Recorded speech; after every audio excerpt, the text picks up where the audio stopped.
नमस्कार दोस्तों। तो आज की वीडियो में मैं important national park and sanctuaries of India के बारे में बताऊंगा।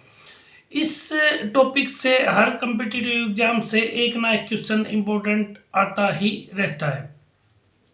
तो सबसे पहले तो मैं national park and sanctuaries are protected area reserve for the wild animal by the government. मतलब इंडिया गवर्नमेंट के द्वारा जो एरिया है नेशनल पार्क का वो रिजर्व किया गया है और hunting animal is banned in this area. और उस एरिया में एनिमल को मारना बैन है। At present there are 103 national park and 531 national sanctuaries in India. Some important national park and the sanctuaries are given below. तो India में फिलहाल important 103 national park हैं और 531 वाइल्ड सेंचुरीज हैं। तो सबसे पहले मैं बात बता देता हूँ, वो उन सेंचुरियों में वो एनिमल्स हैं जो कि जिनकी प्रजातियां विलुप्त होती जा रही हैं, उनको प्रिजर्व रखने के लिए हम गवर्नमेंट ने उन पे काम किया। तो एनिमलों की मतलब वृद्धि के लिए उनको प्रिजर्व किया गया है और कुछ एनिमल्स विदेशों से भी मंगवाए गए हैं और जिससे उनकी आबादी को बढ़ावा दे सके। मतलब प्रकृति, ये एनिमलों को भी बचाना प्रकृति को बैलेंस करने का एक कार्य है।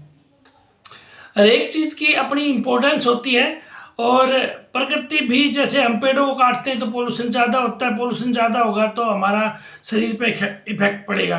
तो ऐसे ही जितने भी वाइल्ड एनिमल हैं वो भी प्रकृति को बैलेंस करने का काम करते हैं। तो मैं आज उनके बारे में आपको कुछ बताऊंगा। जो इम्पोर्टेंट नेशनल पार्क और सेंचुरी हैं उनका एरिया बताऊंगा और वो कहाँ पर स्थित है वो भी मैं बताऊंगा। सबसे पहले मैं गिर नेशनल पार्क के बारे में, पार्क एंड सेंचुरी के बारे में बताऊंगा। वो जूनागढ़ गुजरात में है और जूनागढ़ को आप ऐसे एसोसिएशन कर सकते हो कि भगवान श्री कृष्ण ने जूनागढ़ में आनंदी का बात भरा था। आपने सुना भी होगा, हिस्ट्री में भी पढ़ा होगा। तो वही जूनागढ़ है जो कि गुजरात में है। उस पार्क का एरिया कितना है? 258.7 स्क्वायर किलोमीटर का एरिया है। मेन एनिमल्स क्या क्या उसमें? Lion, leopards, deer and antelopes है। उसके अंदर 4 ही प्रजातियां हैं उसके अंदर। और ये गिर नेशनल पार्क जो कि बहुत अच्छा पार्क है। उसके बाद मैं बात करता हूँ मरीन नेशनल पार्क। ये जामनगर गुजरात में ही है और इस पार्क का एरिया है 162.8 किलोमीटर ना स्क्वायर किलोमीटर है और सेंचुरी का है 458 स्क्वायर किलोमीटर का एरिया है। इसमें कौन कौन से एनिमल्स हैं? सी टर्टल्स जो कि बहुत बड़े बड़े होते हैं, बोनेलिया, अमोफेक्सिस, जेलीफिश, सी एनॉर्मस और स्टारफिश और डॉल्फिन्स। मतलब इसमें एक जो समुद्र के जीव होते हैं उनको रखा गया है, जिनकी प्रजातियां खत्म होती जा रही, उन जीवों को रखा जा रहा है। अब इसके बाद मैं बात करता हूँ तीसरा वाइल्ड एस सेंचुरी जो कि कच्छ में है। कच्छ कहाँ पर है? गुजरात में है।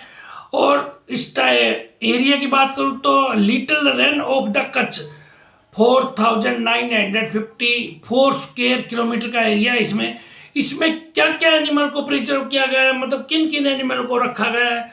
वाइल्ड एस मतलब जंगली गधे जिसको बोलते हैं, चिंकाराज, ग्रेट इंडियंस बस्टर्ड और ईगल की भी बहुत सी प्रजातियां हैं, वो भी लुप्त होती जा रही हैं, इसलिए ईगल को भी। अब मैं बात करता हूँ एक नेशनल पार्क हमारे हरियाणा में भी है और उसमें मोरों को भी प्रिजर्व किया गया। मतलब मोरों की प्रजातियों को बढ़ाने के लिए मोरों को मतलब बहुत ज़्यादा से ज़्यादा प्रिजर्व किया गया है। और मोरों को मतलब एक केज की तरह रखते हैं, मतलब एक शेड होता है और शेड में मोरों को छोड़ देते हैं और उनके खाने पीने का अच्छा प्रबंध होता है। वो भी रेवाड़ी डिस्ट्रिक्ट में है। आप कभी आपको मौका लगे तो आप देख सकते हो, बहुत ही अच्छा पार्क वो भी। अब उसके बाद ताडोबा नेशनल पार्क, ये चंद्रपुर महाराष्ट्र में है। ताडोबा चंद्रपुर महाराष्ट्र में। इसका जो एरिया है 116.55 स्क्वायर किलोमीटर का एरिया है। इसमें भी क्या क्या प्रजातियां हैं? Tigers, leopards, bears, nilgais and the chinkaras मतलब हिरण की प्रजाति है चिंकाराज। और नीलगिरिस नीलगाय, नीलगाय जिसको बोलते हैं, मतलब ये भी एक गाय की तरह होती है, जो कि बाहर जंगल में विचरण करती रहती है, मतलब खेतों में घूमते फिरते रहते हैं। और इनका भी बड़ा बड़ा झुंड है। हरियाणा में भी तो हर मतलब क्षेत्र में देखे जा सकते हैं ये नीलगाय। उसके बाद Bandipur national park near Mysore Karnataka. Bandipur national park important national park है, और इसको एग्जाम में पूछा जा सकता है, कई बार पूछा भी गया पीछे।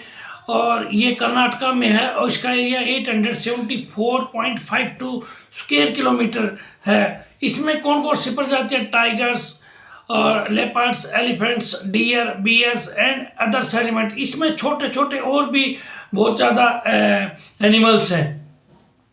उसके बाद Jim Corbett, Corbett national park, ये एग्जाम में बहुत बार पूछा भी गया है, और ये कहाँ पर है, नैनीताल पौरी में है, उत्तराखंड में। इसका एरिया कितना है, 521 स्क्वायर किलोमीटर का एरिया है।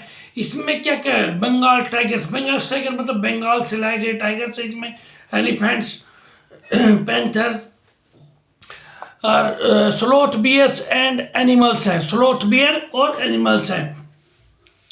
गिर national park exam point of view से बहुत इंपॉर्टेंट है। और अगर बांदीपुर नेशनल पार्क की बात करूँ, मैसूर कर्नाटका, इसमें हाथियों की संख्या बहुत ज़्यादा है।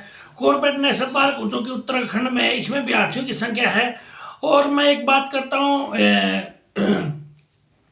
कुछ वाइट टाइगर्स भी हैं इंडिया में, और कुछ विदेशों से भी इम्पोर्ट किए गए थे टाइगर्स, उनको अभी प्रजनन अभी हुआ है। और उसके बाद कॉर्बेट में आप हाथियों की संख्या बहुत ज़्यादा है, और वो भी कई बार तो तार बाड़ को भी तोड़ के बाहर निकल के आ जाते हैं, मतलब हाथी अपने एरिया को छोड़ के। मैरीन नेशनल पार्क में सी के भी जितने एनिमल्स हैं, बड़े बड़े टर्टल्स, स्टारफिश, जेलीफिश, सी एनॉर्मस, इस टाइप के एनिमल्स बहुत हैं उसमें। और क्षेत्र की दृष्टि से देखा जाए तो सबसे जो बड़ा है तो वाइल्ड लाइफ सेंचुरी है, जो कच्छ की है, 4954 स्क्वायर किलोमीटर